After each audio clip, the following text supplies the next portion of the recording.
Well, let's start with the rapid fire round. The first one, describe what your organization does in one sentence.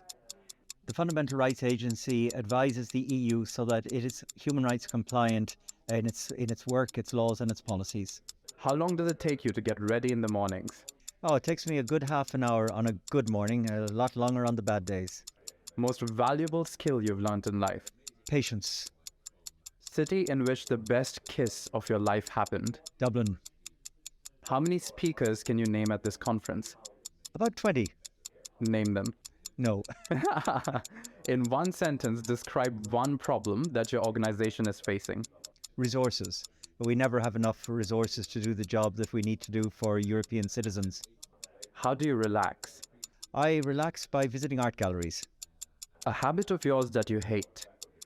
Talking over other people. Work from home or work from office? Bit of both. Most embarrassing moment of your life? I embarrass myself every day. How many hours of sleep can you survive on? I can survive well on 7. Your favorite app? My favorite app, news apps, Irish Times, BBC. Biggest mistake of your career? Not doing adequate pension planning. First movie that comes to your mind when I say the word technology?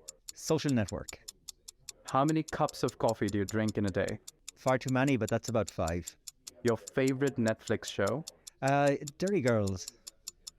All right, so that's the end of the rapid fire round. We're going to move on to the bigger questions, and you can answer these with as much ease and length as you like. The first one is, are governments acting fast enough to guarantee individual rights in the face of rapidly evolving artificial intelligence technologies, or do they need support from non-governmental organizations?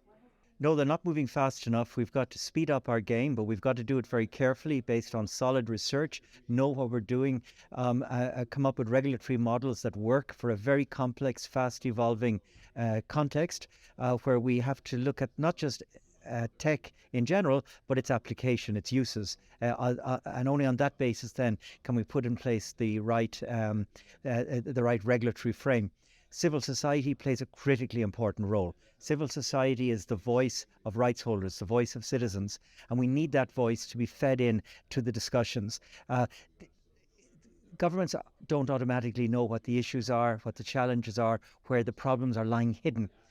That's what we gather from civil society out there, incredibly well skilled, right across all of the sectors, and without them we won't get it right. So what are some of the ways civil society can be involved in this? It's a very good question. We have to make sure to maintain organised spaces where there can be exchanges of views with civil society, and they tell us that when they're consulted, often they're not listened to, and that they're asked for their views, but they aren't given enough time or opportunity to express those views, and that they don't often get the sense that they've been listened to.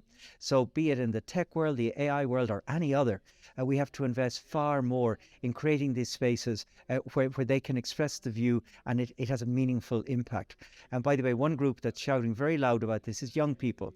Young civil society feels particularly excluded in decisions that have massive implications for their future. How would you define a human rights-based approach to technology in the first place? Human rights has no value in and of itself. Human rights is just a set of tools to honour human dignity.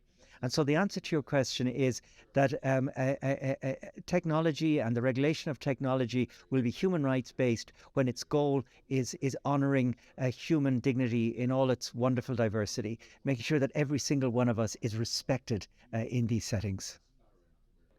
What, according to you, are the main points of contention in the debate between privacy advocates and AI developers? There are many points of contention. The first is that they misunderstand each other because it's about so much more than privacy.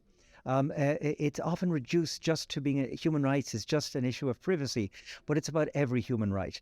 Look at the way AI works in reality in our lives, and you see the extent to which everything about who we are is engaged. It's about our free speech, it's about our free movement, it's our association, it's our social welfare entitlements. When a tech app is making a decision about whether I get the social welfare or not. It's about my job. It's about my access to school, to housing. The list goes on. Even as we move into the next generation of technology, it's about human identity itself. It's going to be, the issue is going to arise of what does it take to be a human? At what point have we created artificially something equivalent to a human? We're not there yet, thank goodness.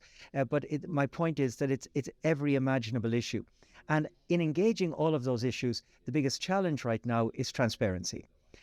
It is imperative that the industry open up and make clear what it's doing, the content of algorithms, the content of training materials, and that and they'll tell you that it's not possible in many cases. We challenge that. This black box has a lid. We need to prise open the lid. Now, we can have discussions about what transparency looks like in practice. I concede that. But nevertheless, we have to have those conversations. I'm afraid of a future within which we will not have achieved transparency for these extraordinary technologies, which such huge implications for human well-being. So what are the arguments on the side of people who are saying that it's hard to be transparent in this? The arguments on their side are not convincing.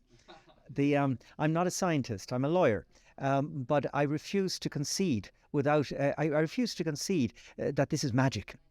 The technology is invented by people, controlled by people for purposes that they consider useful for people. So how come people cannot understand what's going on? Now, I am told that there's a dimension of certain types of AI that operate in such an opaque way that it's actually difficult even for the designer to understand quite why it worked. All we're saying is let's at least have the conversation with those people around these technologies and see to what extent we can draw out adequate information so that we can, for example, regulate in an appropriate way. How can we make sure that AI tools do not discriminate against certain groups? Well, at the first place, we have to say that AI tools are capable of astonishing levels of discrimination. We can attempt to remove inappropriate by the way, all tech is biased. It is intended in a certain direction. So not all bias is bad, but bias that distinguishes between people on what we call protected characteristics, your gender, your age, your race, your ethnicity, your religion, your sexual orientation, your gender identity, that's bad. And we see from our research that time and time again, despite genuine efforts to remove the bad bias, it's still in there, for instance, through proxies. And still in there through the proxies, it grows ever more distinctive through the feedback loops. And it's very, very important to tackle these. They constitute one of the biggest concerns we have for the application of artificial intelligence today. And this game of catch up, is it ever going to end, or is it going to get worse and worse? Is it going to exacerbate into worse and worse situations? I'm not going to take the question in those terms. It doesn't have to be worse and worse. It can be better and better. AI is the most astonishing potential tool for human thriving that we've seen in our history, I would argue. If it's marshalled and channeled in the right direction with the right levels of care. So we can have an astonishingly good future for human beings through a smart application of artificial intelligence. But we will always be catching up. That's the nature of technology. Is it ever different in any other sector? Things are constantly in evolution. And so the law and the regulator and the oversight will never stop moving along as the technology moves. The key here is to avoid any sense of complacency. We have to, for example, in the EU, put in place an AI regulation that's smart and anticipatory for the future, that can already but can already be poised to address future applications that we can't even think of today. So the EU has begun to play the global technology game. Where would you say the EU is in this game in terms of sophistication, strategy, resources, and vision, especially in comparison to US, Russia, and China? Yeah, the EU believes in trustworthy AI. And that, by the way, is the only AI that's compatible with respect for human rights. So I'm very proud to play my own small role in my agency, proud to play its role in developing this regulatory framework. And by the way, you've mentioned other parts of the world. I believe in the longer term, the trustworthy AI that the EU approach is championing will ultimately be the more successful one. because frankly, consumers, users, people, citizens, they're only going to tolerate an AI that they can trust, that they see is oriented to human well-being. What do you think about the evolving role of algorithms in society and how it affects our ability to make informed decisions? I think that society isn't adequately aware of the extent to which algorithms are playing vital roles in people's lives. For example, I think there's a low level of awareness of the extent to which the state is using algorithms. There was a scandal last year in one country, in the Netherlands, where social welfare payments were taken back from individuals on the basis, it was ultimately learned, of the discriminatory application of an algorithm, a racist, essentially, action of an algorithm. I don't doubt the whole thing was unintended, but it was a state service which was impacted here.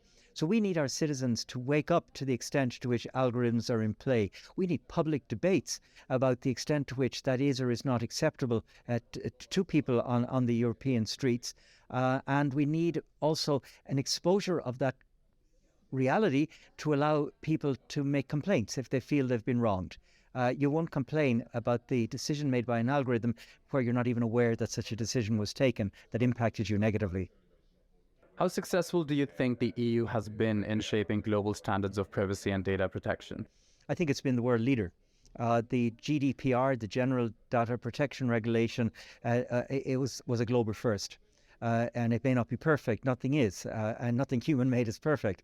But nevertheless, it's a very serious effort to protect this very important human right of privacy. It's not an absolute right, but nevertheless, we have to protect it very carefully to avoid the abuses of privacy that led to such horrors as, to take the most extreme example, the genocide, the Holocaust here in Europe.